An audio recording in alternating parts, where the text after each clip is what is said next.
सूरज की पहली किरण गोकुल की धरती पर पड़ी। यमुना का जल सोने जैसा चमक रहा था। हर तरफ गायों के गले की घंटियों की मधुर आवाज गूंज रही थी। नंद बाबा के आंगन में यशोदा मैया बड़ी तल्लीनता से दही बिलो रही थी। मिट्टी की हांडी से घर घर की आवाज आ रही थी। माखन निकलने की खुशबू पूरे घर में फैली थी। मैया के चेहरे पर एक अलग ही संतोष था, क्योंकि आज उनके लाला का मनपसंद ताजा माखन तैयार हो रहा था।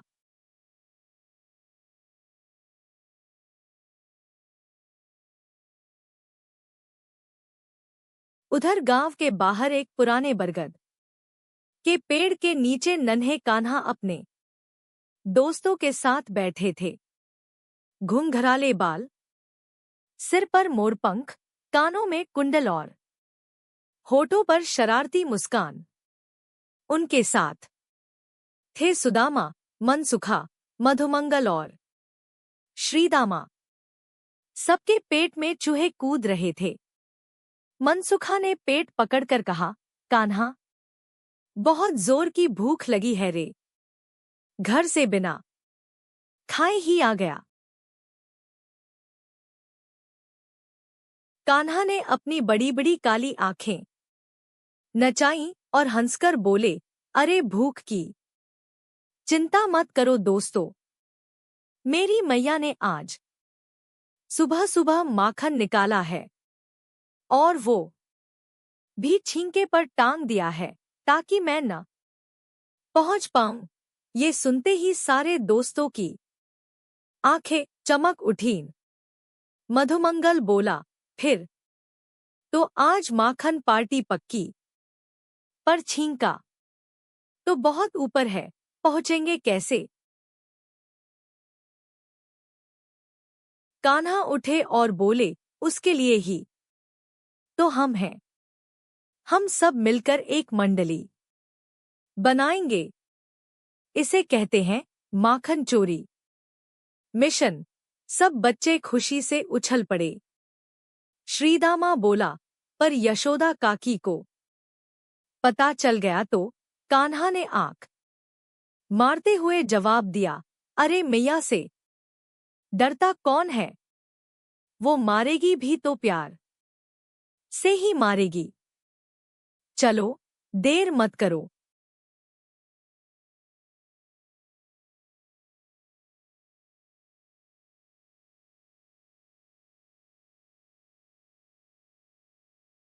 सारी बालगोपाल की टोली दबे पांव नंद भवन के पिछवाड़े पहुंची। घर में यशोदा मैया अंदर रसोई में थी। आंगन बिल्कुल खाली था। ऊपर छत से एक रस्सी लटक रही थी, जिसके आखिरी सिरे पर माखन से भरी मटकी बंधी थी। उसे देखकर सबके मुंह में पानी आ गया। कान्हा ने इशारा किया और सब अपनी अपनी जगह लेने लगे।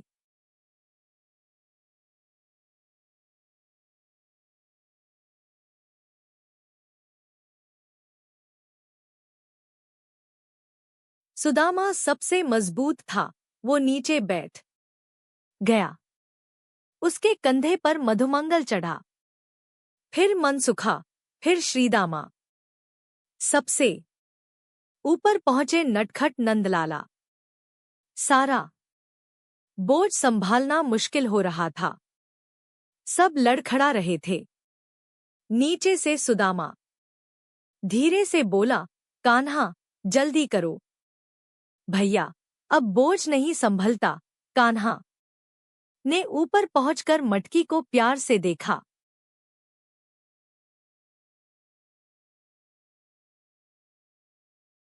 कान्हा ने एक हाथ से रस्सी पकड़ी और दूसरे हाथ से मटकी का मुंह खोला। अंदर सफेद, चिकना, खुशबूदार माखन भरा था। उन्होंने पहले एक उंगली भरी और मुंह में डाल ली। आहा हा! मैया के हाथ का जादू है ये। कान्हा मंद मंद मुस्कुराए। फिर उन्होंने झटके से मटकी नीचे गिरा दी। धम की आवाज के साथ मटकी फूटी और सारा माखन जमीन पर बिखर गया।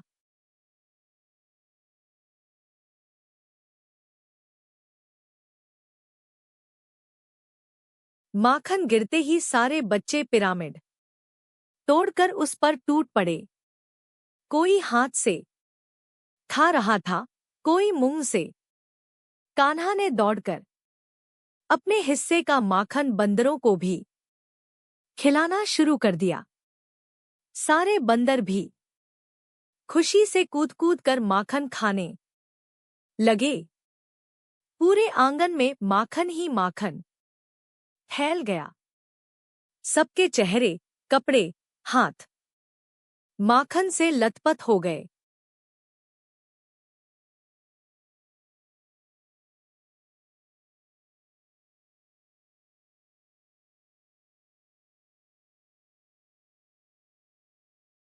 तभी अंदर से यशोदा मैया को कुछ गिरने की आवाज आई। वो हाथ का काम छोड़कर बाहर आंगन में आईं। वहां का नजारा देखकर वो दंग रह गई। सारा माखन जमीन पर मटकी टूटी हुई और उनका लाला दोस्तों के साथ माखन में लौट रहा था। मैया का माथा ठनका। उन्होंने आवाज लगाई, कन्हैया। आवाज सुनते ही सारे दोस्त हवा हो गए।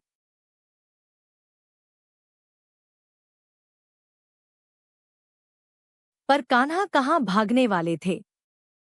वो वहीं खड़े होकर भोलेपन से मैया को देखने लगे। उनके गालों पर, नाक पर, होठों पर माखन लगा था। यशोदा ने गुस्से में पूछा, क्यों रे नटखट? ये सब तूने किया ना? कान्हा ने तुरंत न में सिर हिला दिया। मैया और जोर से बोली, फिर ये माखन किसने खाया? तेरे मुंह पर ये क्या लगा है?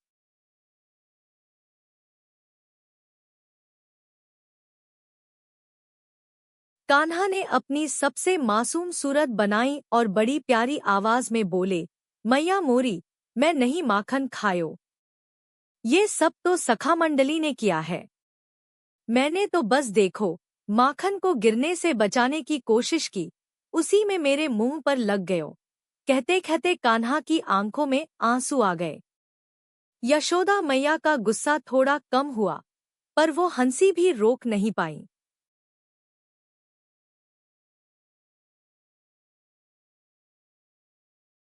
तभी पड़ोस की 4 से 5 गोपियां भी वहां आ गईं। एक गोपी बोली, ले यशोदा, संभाल अपने पूत को। कल हमारे घर से माखन चुरा के भाग गया। आज तेरे घर में ही धावा बोल दिया।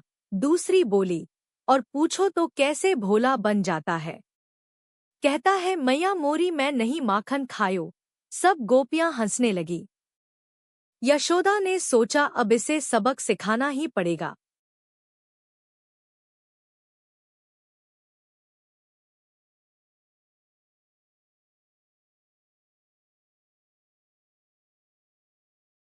आज तेरी शरारत का भूत उतारती हूँ, कहकर वो कान्हा की ओर दौड़ी।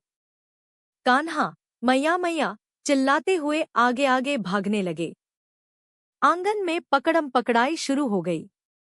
कान्हा छोटे छोटे पैरों से इतनी तेज भाग रहे थे कि मैया पकड़ ही नहीं पा रही थी। गोपियां ताली बजा जाकर हंस रही थी। आखिर में यशोदा ने युक्ति लगाई। वो रुक गईं और थकने का नाटक करने लगी। अरे लाला, रुक जा। मैया थक गई। भोले कान्हा को दया आ गई। वो दौड़कर मैया के पास आए और बोले, मैया तू थक गई? ला मैं तेरे पैर दबा दूं। जैसे ही कान्हा पास आए, यशोदा ने उन्हें कसकर पकड़ लिया। अब भाग के दिखा नटखट। यशोदा ने कान्हा को पकड़कर आंगन में रखे ऊखल से रस्सी से बांध दिया। अब यहीं बैठकर सोच अपने कर्मों के बारे में, मैया ने गुस्से से कहा। कान्हा की आंखों में आंसू आ गए। मैया, खोल देना, दर्द हो रहा है। मैं अब कभी माखन नहीं चुराऊंगा। पर यशोदा ने मन कड़ा कर लिया और अंदर चली गई। कान्हा ओखल से बंधे अकेले रह गए। कान्हा कुछ देर सुबकते रहे। फिर उनके चेहरे पर एक रहस्यमयी मुस्कान आई। उन्होंने ओखल को खींचना शुरू किया। वो ओखल इतना भारी था कि कोई साधारण बालक हिला भी न सके। पर ये तो लीलाधारी थे। ओखल को घसीटते हुए कान्हा आंगन में खड़े दो विशाल अर्जुन के पेड़ों के बीच से निकलने लगे। जैसे ही ओखल पेड़ों के बीच फंसा, कान्हा ने जोर लगाया। तभी जोर की धड़ाम आवाज हुई। दोनों विशाल पेड़ जड़ से उखड़कर गिर पड़े। सारा गोकुल हिल गया। आवाज सुनकर यशोदा, नंद बाबा, सारी गोपियां दौड़कर बाहर आईं। सबने देखा कि दोनों पेड़ गिरे पड़े हैं और उनमें से एक दिव्य प्रकाश निकल रहा है। उस प्रकाश में से दो बहुत सुंदर देवपुरुष प्रकट हुए। उन्होंने आते ही कान्हा के चरणों में सिर झुका दिया।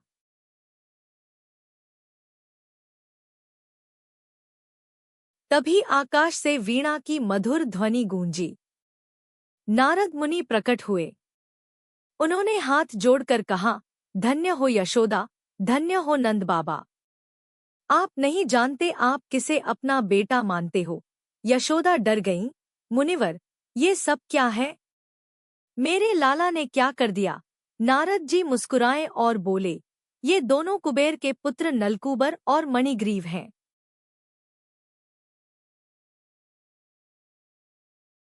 नारद जी ने आगे बताया, घमंड में चूर होकर इन्होंने देवराज इंद्र का अपमान किया था। तब इन्हें श्राप मिला कि जाकर वृक्ष बन जाओ। हजारों साल से ये मुक्ति के लिए तड़प रहे थे। आज तुम्हारे लाला, जो साक्षात नारायण हैं, ने अपनी लीला से इनका उद्धार कर दिया। तुम्हारा लाला साधारण नहीं, तीनों लोकों का स्वामी है। ये सुनकर यशोदा की आंखों से झरझर आंसू बहने लगे। उन्होंने दौड़कर कान्हा को बाहों में भर लिया और रस्सी खोल दी।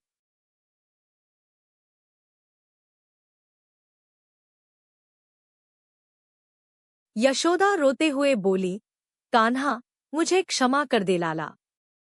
मैंने तुझे समझा नहीं।